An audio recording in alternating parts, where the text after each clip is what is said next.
বন্ধুরা, কি করছো তোমরা? কেমন আছো? তো আজকে ইচ্ছা হলো তোমাদের সাথে একটা কথা শেয়ার করি। সেটা হচ্ছে যে কেউ একজন আমাকে জিজ্ঞেস করেছিল যে একটা মানুষের ভালোবাসা কিভাবে পাওয়া যায়। আহ, বন্ধুস্থানীয়ও বলতে পারো, বোনের মতো বলতে পারো। তো ভিডিওটা সেও দেখছে, আর আমি তাকে যদিও পার্সোনালি হোয়াটসঅ্যাপে মেসেজ করে দিয়েছি, কিন্তু তাও আমি এটা ভাবলাম বলি।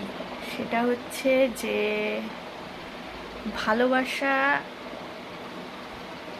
এখানে লেখা থাকতে হয়। এখানটায় লেখা না থাকলে হাজারো কিছু করলে কারোর মন পাওয়া যায় না, কারোর ভালোবাসা পাওয়া যায় না, সেটা সম্ভব না। একটা জিনিস দেখেছো খেয়াল করে বন্ধুরা, যে এরকম মানুষও পৃথিবীতে থাকে যারা তার ভালোবাসার মানুষের জন্য নিজের প্রাণটুকু পর্যন্ত দিয়ে দেয়, কিন্তু তাতেও মানে সেটাও এফেক্ট করে না। আর কেউ কেউ আছে শত অবহেলা করুক, শত লাতি ঝাঁটা মারুক, অপমান করুক, কিন্তু তাদের জায়গাটা সবসময় কি বলবো, থেকেই যায় মনের কোণে কোথাও না কোথাও।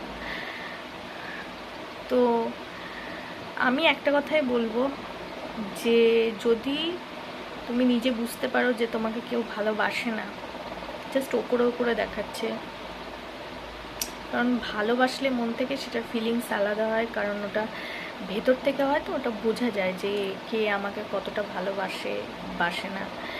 কিন্তু যদি বুঝতে পারো যে নাটক করছে বা ভালোবাসে না, জাস্ট চলতে হয় তাই চলছে সাথে, তো তুমিও সেখানে তোমার বাসা আর তোমার সময় আর ইনভেস্ট করো না। কারণ আখেরে তার কিছু হবে না, কষ্টটা পাবে তুমি। আর কষ্ট পাওয়ার কি শুধু শুধু কষ্ট পাওয়ার কোনো মানে আছে? ভালোবাসার জন্য বাবা আছে, মা আছে, ফ্যামিলির লোকজন আছে। যদিও এখন ফ্যামিলির লোকজনও ভালো হয় না বাবা মা ছাড়া। তো যাই হোক, আর যদি কেউ দ্বিতীয়বার প্রেমে পড়ো, প্রথমবার হার্ট ব্রেক হওয়ার পরে, তো আমি বলবো ভেবে চিন্তে বুঝে শুনে একটা মানুষকে চুজ করো। কারণ এখনকার দিনে সবাই মুখোশ করে থাকে, এখনকার দিনে সবাই মুখোশ করে থাকে। এখনকার দিনে ভালোবাসা শব্দটার মানে বোঝার মতো ক্ষমতা সবার থাকে না। কারণ যখন আঘাত করে তখন তো এখানটাই করে, তাই না? হৃদয়ে। যাই হোক, বারবার আঘাত খাওয়ার কি কোনো মানে আছে? ওর থেকে ভালো না যে নিজের মতো থাকো, নিজে একটা চাকরি করো, ভালো পড়াশোনা করো, করে একটা ভালো জায়গায় পৌঁছাও, বা বাবা মার জন্য কিছু করো। আসলে ভালোবাসার ব্যাপারটা এখন খুব ঠুনকো হয়ে গেছে, মুখে মুখে হয়ে গেছে, আর সেইভাবে দাম দিতে সবাই পারে না। তো যাই হোক, জ্ঞান দিয়ে ফেললাম একটু বেশি।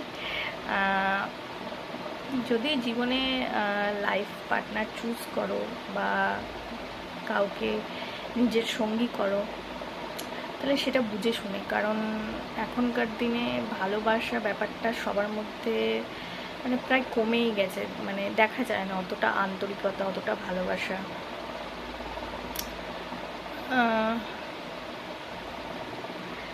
তো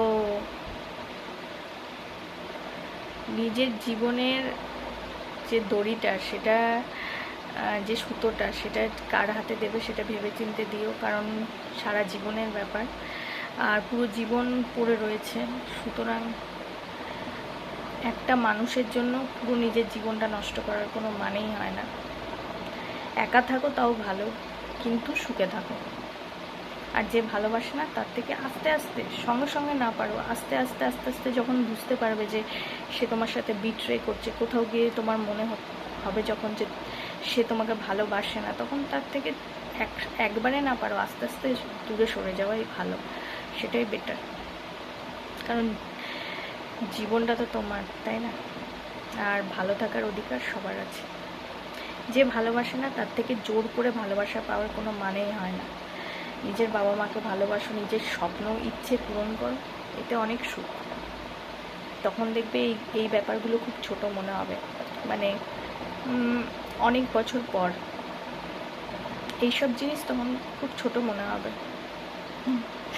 তো চলো, তোমরা ভিডিওটা দেখতে থাকো, আসছি একটু পরে। গুড মর্নিং বন্ধুরা, মাম্পি বলটা ব্লগে তোমাদের অনেক স্বাগত। তো দেখো, মা আর আমার মানে বর দুজনেই কাজে চলে যাচ্ছে। আর দেখো, তারপরে মা কাজ থেকে ফিরে এসে আমার জন্য কচুরি এনেছিল। তো এই যে কচুরি আর মিষ্টি আর এই যে তরকারি কচুরির। তো লাঞ্চে ছিল খারকোল পাতা বাটা, এই যে এটা হচ্ছে কচু ভাতে, আর লেবু, মুসুরির ডাল, আর হচ্ছে ভেন্ডি আলু পোস্তর তরকারি। তো বন্ধুরা, এখন সন্ধেবেলা মানে 6:30 বাজে। তো এখন একটা টিফিন করব। তো মা বানাচ্ছে, কি বানাচ্ছে চলো তোমাদের সাথে শেয়ার করে দিই, তোমরা দেখতে থাকো। আর আচ্ছা, পিঠে করে কেমন লাগছে? ভালো লাগছে না খারাপ লাগছে বুঝতে পারছি না, জানাবে কিন্তু অবশ্যই। তো চলো মা কী বানাচ্ছে তোমাদের সাথে শেয়ার করছি। আর আজকে একটা খুব সুন্দর টিফিন খাবো অনেক দিন পর, চলো। তো বন্ধুরা দেখো, মা এই যে কোয়াটার পাউরুটিগুলো এনেছিল। তো আজকে আমাদের বাড়িতে ডিম টোস্ট হচ্ছে।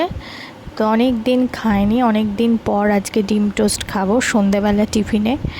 তো এই যে মা এটা বানাচ্ছে, তোমাদের সাথে শেয়ার করে দিলাম। দেখো, এগুলো হচ্ছে কোয়াটার পাউরুটি যেগুলো, সেগুলো। তো ওটা দিয়ে মানে বানাচ্ছে। আমার অ্যাকচুয়ালি স্লাইস পাউরুটি দিয়ে ডিম টোস্ট খেতে ভালো লাগে না, কোয়াটার পাউরুটি দিয়ে ডিম টোস্ট খেতে বেশি ভালো লাগে, আর এতে এটা টেস্টও হয় বেশি।